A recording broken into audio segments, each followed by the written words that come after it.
Caribbean food, we're doing it, folks. Jeanette's Spicy Island, best in Montreal. I'm pulling the curtain back on the zeitgeist of Canadian culture here today. I'm embedded deep into the Caribbean community of Canada right now. It is an ordeal to get to this place, let me tell you. You would have a hard time finding it even with the address. Let's be clear, this isn't even a review. This is more of just a cultural experience that I'm taking you on here. We should order a jacket. Cheese bark. This is... The crazy thing about this place is their menu is on Facebook. That's some old school immigrant shit. Whether they answer the phone is always a gamble. For pickup, please. 2 large jerk plates, Jamaican patty. We'll do 2, please. 1 beef, 1 chicken. A chicken roti as well, please. It's probably too much food. It's 13 bucks. My girlfriend, that's a good one. You think my girlfriend's gonna want to eat fucking Caribbean food? This is a place you go with dudes. This is a place for the boys. Zoom in. Look at my fucking hand, dude. Look how my hand moves when I just hold the steering wheel in this piece of shit. It's behind like a garage. There it is, right there. Get a load of that, dude. It's fucking beautiful. This car literally sounds like in The Godfather Part 2 when they kill that guy in Sicily. They're reversing the car backwards. Dude, listen to my car right now if I had to reverse it. I discovered this place when my Armenian friend who went to school with a bunch of Caribbean guys told me about it. Apparently, they used to come here when they were like 12 years old and they would get like a jerk plate for $5. Now it's 14. As far as I'm concerned, that's still a great price. It's inflation. What are you gonna do? They have like plastic furniture off to the side. That's the tell of a good Caribbean restaurant. A good Caribbean restaurant is gonna have furniture off to the side that you could sit in just to scare off white people. Are you scared? Don't be scared. They'll take good care of you. It's just a shack, basically. And it's the best Caribbean food in Canada, in my opinion. It's the best Caribbean food in Montreal, for sure. And goes toe-to-toe with anything in Toronto. Not even close. We had to call in advance. They said it would be 30 minutes. It's been 45 minutes since we called. I'm hoping that it's actually ready. It should be. Usually if you give them a little bit of grace, they're good. You take the good with the bad with these people. The food's good when they decide it's ready for you to eat. Cash only. Bro, you kidding me? Gonna pay fucking tax here. I love getting food here because it's always like a drug deal. There's a lot of talk about what Canadian identity is now because of the tariff shit with the US. Canadian identity is eating Caribbean food in the snow. Black guys in events pulled up, parked sideways while you're waiting for Caribbean food in the snow. That is Canadian culture. Yeah, bon.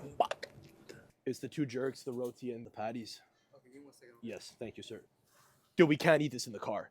If we eat Caribbean food in that car, it's gonna be chaos. Dude, it's that time of year where if you fart in your car, leave it outside, and come back 2 hours later, it still smells like the fart.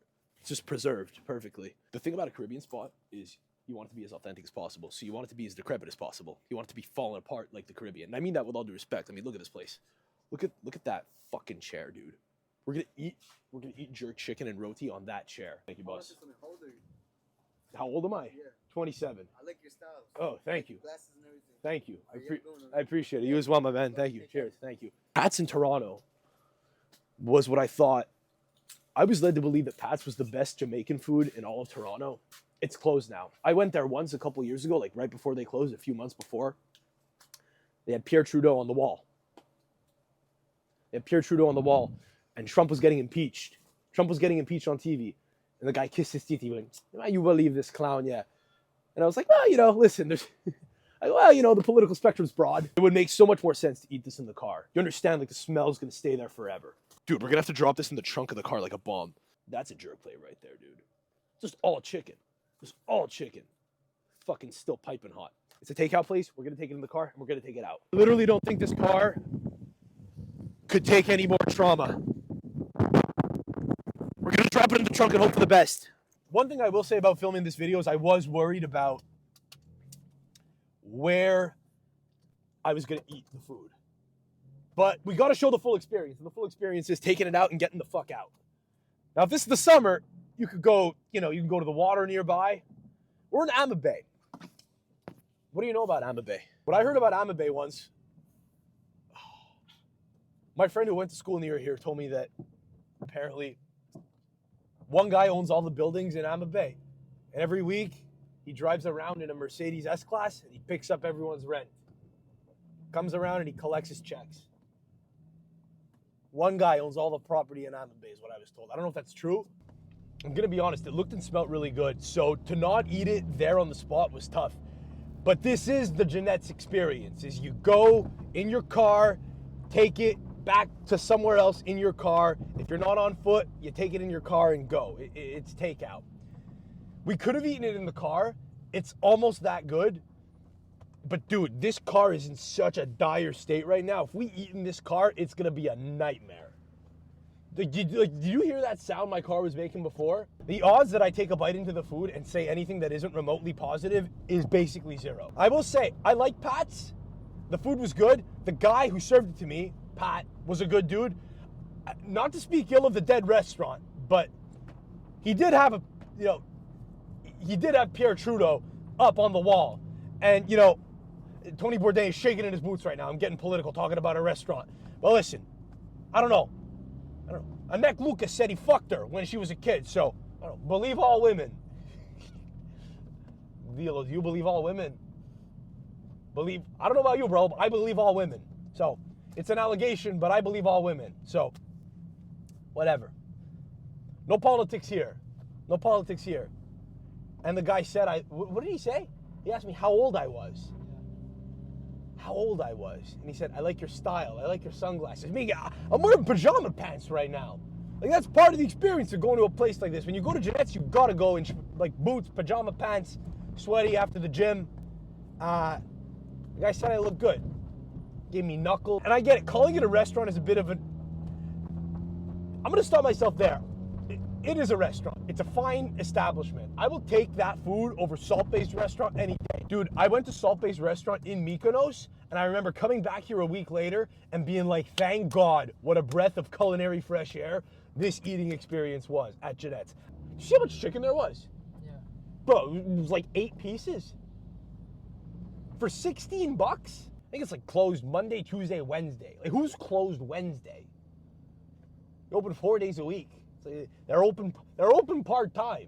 Because it's a takeout place, you gotta go to if you're not gonna eat it in your car right there and then, you gotta take it home, or in our case, because we're not gonna wait, because we're fucking hungry, you can go to a school or something. Eating this chicken is so good that if you do it in a school zone like we're about to do, you might actually get done for a felon. You get added to the sex offender list if you eat this chicken in a school zone. That's how good it is. That's how intimate of an act it is. I'm gonna violate this chicken.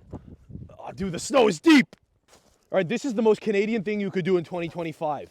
You have chicken roti in the snow at sunset. Historically, you would play hockey on frozen bodies of water. We're gonna eat jerk chicken on the bank of frozen water. Let's fucking dig right.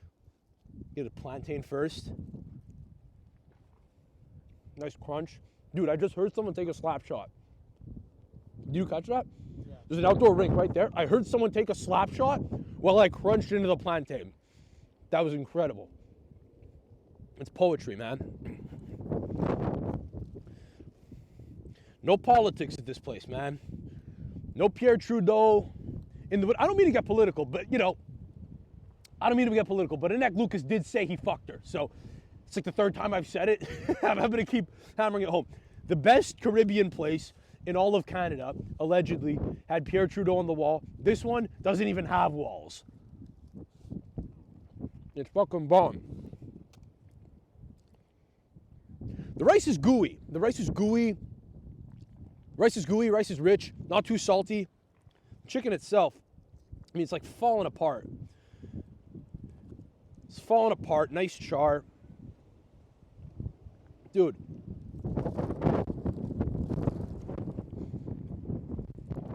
Dude, my enjoyment for this chicken can't even be deterred by the fact that there's snow. You see the gusts of snow blowing right now? Nice amount of spicy. Going to Jeanette's is kind of like a treasure hunt in a lot of ways. It's a treasure hunt to find the place. It's a treasure hunt to see if you'll even get the food on time. You got to hunt for a spot to eat it. It's all part of the immigrant experience. It's all part of the experience. I've not been to most of Canada, but as far as I'm concerned, this is the best Caribbean food in all of Canada. I'm going to fucking violate this. Till next time.